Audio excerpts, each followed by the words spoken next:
साथियों नमस्कार। साथियों, एक लेटर जारी कर दिया गया है बेसिक सचिव उत्तर प्रदेश बेसिक शिक्षा परिषद प्रयागराज के द्वारा। ठीक है, समस्त जिला बेसिक शिक्षा अधिकारियों को प्रेषित कर दिया गया है काउंसलिंग के संबंध में। साथियों यहाँ पर देख लेते हैं। सबसे पहले हम लोग कैलकुलेट इसका देख लेते हैं। देखिएगा, इसमें साफ साफ लिखा है, युक्त के संबंध में मुझे यह कहने का निर्देश हुआ है कि माननीय उच्च न्यायालय द्वारा पारित उपर्युक्त आदेश दिनांक 3/6/2020 के अनुपालन में 69 सहायक अध्यापक भर्ती प्रक्रिया में संप्रति गतिमान कार्रवाई को अग्रिम आदेश तक स्थगित किया जाए। कृपया तदनुसार कार्रवाई सुनिश्चित करें। साथियों यहाँ पर साइन भी आप देख सकते हैं। ठीक है, विजय शंकर मिश्र सचिव के द्वारा। ठीक है, यहाँ पर साफ साफ तरीके से लेटर जारी कर दिया गया है क्योंकि जो काउंसलिंग की प्रक्रिया है उसको स्थगित कर दिया जाए। ठीक है, अगले आदेश तक वहाँ पर साफ साफ लिखा, कृपया तदनुसार कार्रवाई सुनिश्चित करें, अग्रिम आदेश तक स्थगित किया जाए। साथियों, जितनी भी काउंसलिंग थी सभी काउंसलिंग को निरस्त कर दिया गया है। जहाँ जहाँ भी काउंसलिंग हो गई है वहाँ पर उनके डॉक्यूमेंट वापस किए जा रहे हैं। साथियों ठीक है, साथियों जिनके अगर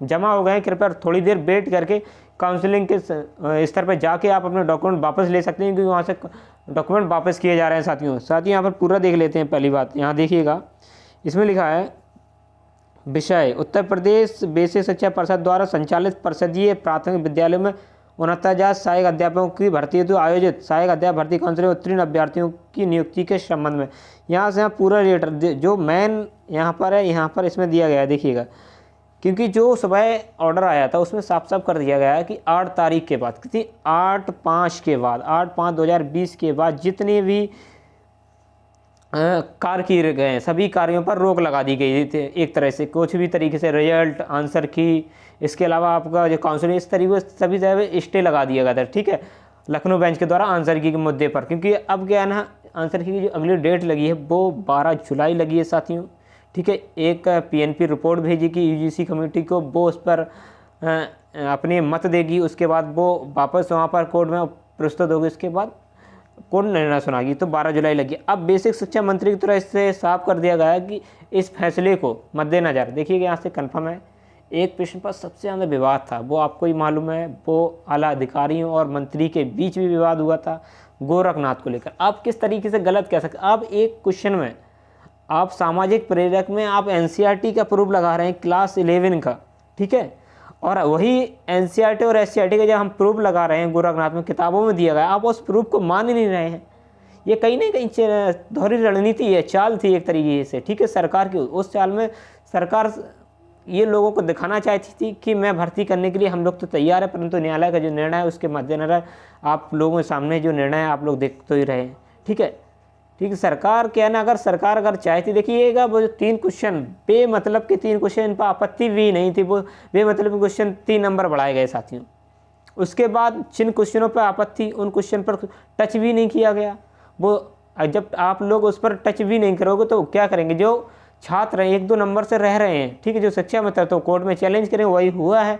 क्योंकि जो प्रूफ थे वो टोटल एनसीईआरटी प्रूफ थे। ठीक है, जब आप एनसीईआरटी प्रूफ दूसरे क्वेश्चन में लगा सकते हैं तो बच्चे क्यों नहीं लगा सकते। साथियों ठीक है, उसी गोरखनाथ के विवाद के पीछे मंत्री और आला अधिकारियों के बीच विवाद भी हुआ था, पर आला अधिकारियों ने मंत्री की बात नहीं मानी थी। साथियों ठीक है, क्योंकि ये मान लीजिए, देखिएगा मेरे हिसाब से अभी भी लोग हैं, देखिए इसमें सबसे अधिक जो फ़ायदा होने वाला है, एक तो बीटीसी स्टूडेंट को होगा। बीटीसी किस में होगा, देखिएगा मैं आपको बता देता हूँ। जो एससी का स्टूडेंट है, एससी का स्टूडेंट उसको 101% फ़ायदा मिलेगा जो बीटीसी का है।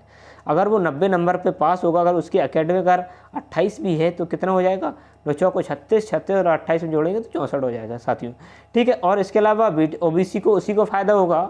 ठीक है, जिसकी एकेडमिक 31 हो, 32 हो, उसको फ़ायदा होगा।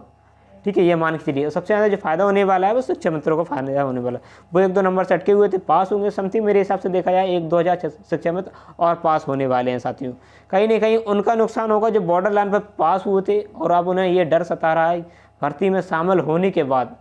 कल तक तो रिश्तेदार हमें बधाइयाँ दे रहे थे और आज वही रिश्तेदार हमें स्टे का क्या जानकारियाँ दे रहे हैं। साथियों तो ये वही मामला है, क्या बताएं, ये सरकार की गलती है कहीं ना कहीं किसी तरीके से। इसमें छात्रों का कहीं भी तरीके से किसी भी तरीके से दोष नहीं है, ये पूरी की पूरी गलती आला अधिकारी और सरकार की है। साथियों ये जानबूझ के एक रणनीति की तरह खेल खेला गया, उस खेल में बच्चे फंस चुके हैं पूरी तरह से। अब आपकी मानसिक पीड़ा का है, अगर देखिएगा सिंगल बेंच में लगातार 3 सुनवाई, सिर्फ ओनली 3 सुनवाइयों में क्या है, ऑर्डर रिजर्व हो गया अंतरिम ऑर्डर के तहत। और इसके अलावा आप डबल बेंच में आप देखना किस तरीके से सुनवाई होती है। अगर ये मामला लंबा खींचा तो ये मान के चलिए सरकारी कहीं ना कहीं रणनीति है फिर लंबा मामला खींचने की साथियों। ठीक है साथियों, अभी के लिए इतना ही। सारी काउंसलिंग निरस्त कर दी गई एक तरीके से। जितने भी साथी वहाँ पर रुके हैं थोड़ा वेट करके अपने कागज़ ले लें।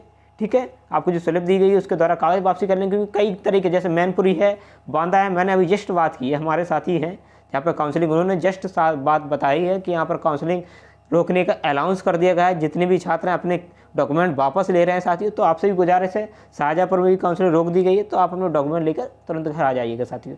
अभी के लिए साथियों इतना ही। जितने भी साथी हमारे चैनल से नए जुड़े प्लीज़ चैनल को सब्सक्राइब कर लीजिए, तो शेयर भी कर दीजिए, जिससे और भी नए साथी हमारी चैनल से जुड़ सकें।